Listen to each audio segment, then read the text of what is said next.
Fundos de investimento. Será que você realmente sabe usá-los ou sabe como eles funcionam? Estou aqui no antigo pregão da Bovespa, no espaço Raimundo Magliano Filho. Hoje um espaço de conhecimento, de cultura, um excelente café. Você deve estar ouvindo o som das xicrinhas batendo de fundo aqui. Estou aqui para falar de fundos justamente porque um fundo não existe se não existir um mercado, se não houver alguma base de negociação, alguma base de intermediação de recursos para que um gestor possa tomar decisões e montar uma estratégia em cima desse tipo de negociação. Para que você entenda como é que funciona um fundo, vamos entender ou reforçar como é que funciona a ideia de um mercado qualquer, renda fixa, renda variável. Quando se fala de mercado financeiro, estamos falando de oportunidades que são padronizadas e fracionadas para que investidores de todos os portes possam fazer negociações que, sem essa padronização, seriam limitadas aos grandes investidores. Então, por exemplo, um banco pode emprestar para outro banco quando esse outro banco precisa de recursos. Mas, de repente, esse banco pode também emitir CDBs, seus títulos de renda fixa, para que seus investidores, seus poupadores possam, aos pouquinhos, formar uma reserva que seja necessária para esse banco. Da mesma forma, uma empresa pode emitir debêntures para que investidores do mercado tragam recursos para essa empresa investir na expansão dos seus negócios. Por que existem as debêntures? Porque entende-se que, de repente, a imagem, a reputação da empresa para os investidores está melhor do que a sua nota de crédito para o mercado financeiro. Está mais barato emitir debêntures do que solicitar empréstimos e financiamentos. Esse tipo de conceito vale para qualquer tipo de título, esse tipo de conceito vale para papéis de renda variável, como ações, por exemplo. Uma empresa padroniza a oportunidade de ter sócios no seu negócio, emitindo ações para que um número grande de pequenos, grandes poupadores, pequenos, grandes investidores comprem participações no seu negócio. Então, a pessoa que aprende um pouco mais sobre os mercados financeiros, certamente vai deixar de lado os produtos tradicionais e menos rentáveis como a caderneta de poupança e preferir montar uma carteira de investimentos com títulos públicos, com títulos privados, como CDBs e debêntures, com títulos ou com papéis de renda variável, como ações, como opções relacionadas aos diferentes mercados de derivativos. Enfim, eu posso montar a minha estratégia de investimentos.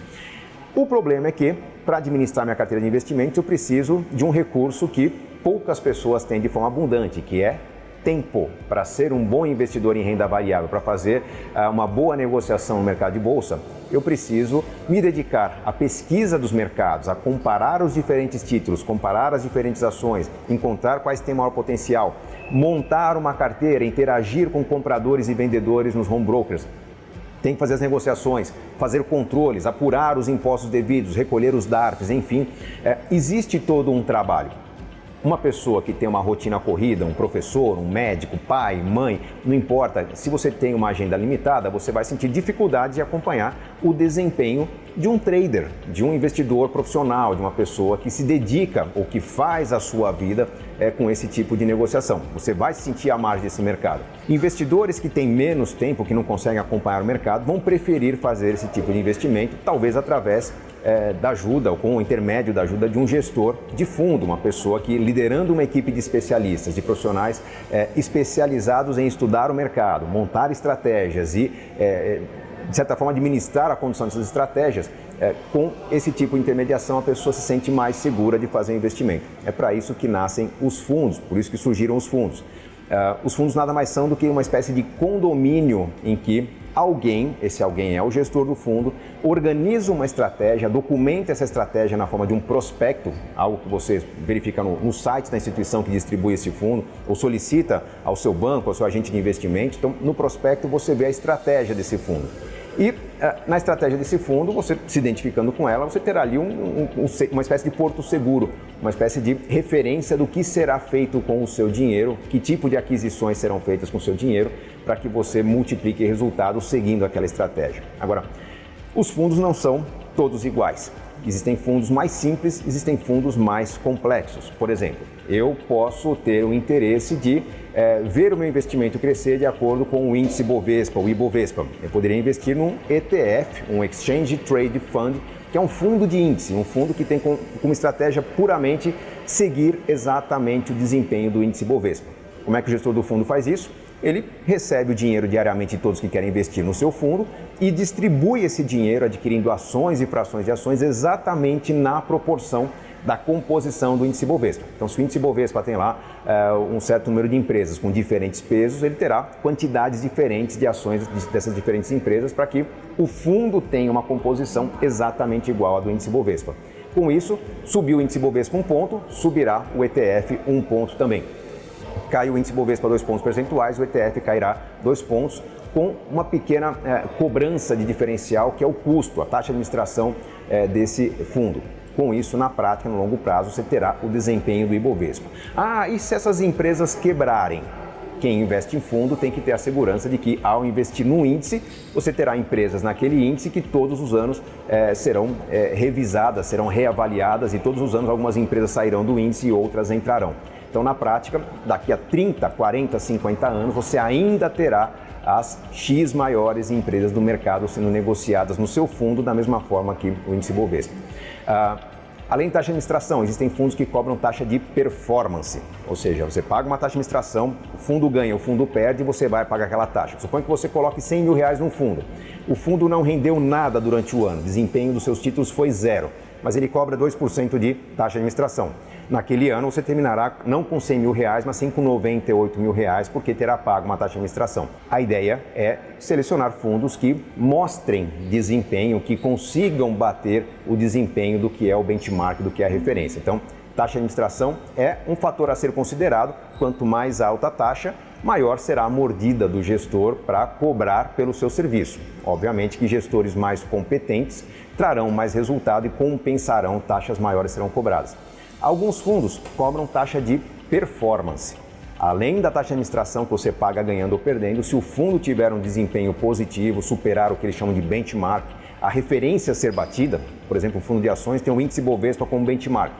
Tudo que ele superar o benchmark será dividido com o gestor. Então, tem uma taxa de 20%. Suponha que o índice Bovespa suba 20% no ano e seu fundo deu 24%. Aqueles 4% a mais terão 20% de retenção para o gestor. Mau negócio pagar taxa de performance? De forma alguma, você só pagará se tiver um ganho maior do que seria a sua referência. Outros fundos têm um critério que deve ser analisado com cuidado, que é o da liquidez limitada. Você não pode sacar o seu dinheiro a qualquer momento. Quando você solicita o resgate, existe um prazo de cotização, por exemplo, é cotizado em 30 dias, então você solicitou o resgate hoje, daqui a 30 dias será fechada a cota do fundo para depois de 1, 2, 3, 4 dias, o dinheiro cai na sua conta a partir do valor daquela cota. Vamos supor que você está num momento excelente do índice que você acompanha, rentabilidade fantástica, solicitou o resgate, naqueles 30 dias o índice cai. Você perderá dinheiro porque a cotização é 30 dias. Por que isso? Porque a estratégia de alguns fundos exige menor liquidez. Você pega um fundo de pequenas empresas, small caps, por exemplo, o gestor sabe que para comprar ações de small caps, primeiro precisa encontrar quem esteja vendendo essas ações. Quando alguém solicita um resgate, precisa encontrar quem compra essas ações. Small caps são tipicamente empresas de menor liquidez, menor negociação.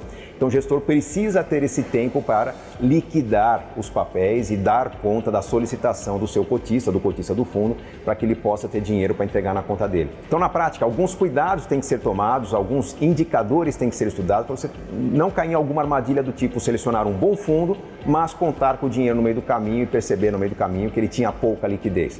Ou, de repente, contar com uma rentabilidade cega e não entender que havia algumas taxas envolvidas. Qual fundo que é melhor para você? O melhor fundo sempre será aquele que atende a uma expectativa, a uma necessidade da sua estratégia de investimento. Quando as pessoas perguntam onde investir, a resposta sempre é: me diga como é que está a sua situação pessoal. Você tem reserva de emergência, está poupando para aposentadoria, está construindo algum tipo de sonho durante quanto tempo? Porque esse quanto tempo me remete à liquidez.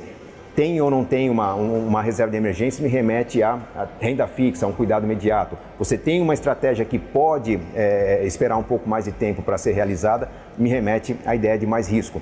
Então, o mercado de fundos é extremamente generoso, é extremamente complexo e completo para oferecer para você uma estratégia que seja adequada àquilo que você precisa, se é que você sabe o que precisa. Então, antes do investimento em uma boa carteira de fundos, seria muito bom você fazer uma autorreflexão e entender o que é que está faltando na sua vida para fazer uma escolha que seja aquela adequada para a sua necessidade. Porque não existe um fundo melhor no mercado. Se existisse, todos os investidores iriam atrás dele para ir atrás do mesmo fundo, alguém tem que vender cotas, e se aquele é o melhor fundo do mercado, ninguém vai querer vender. Então, tecnicamente, fica inviável ter um único produto que seja adequado para todos. É importante você saber selecionar aquele que é mais adequado para você. Espero ter esclarecido, espero ter ajudado a fazer bons investimentos. Você faça boas escolhas de fundos, afinal, enriquecer é uma questão de escolha.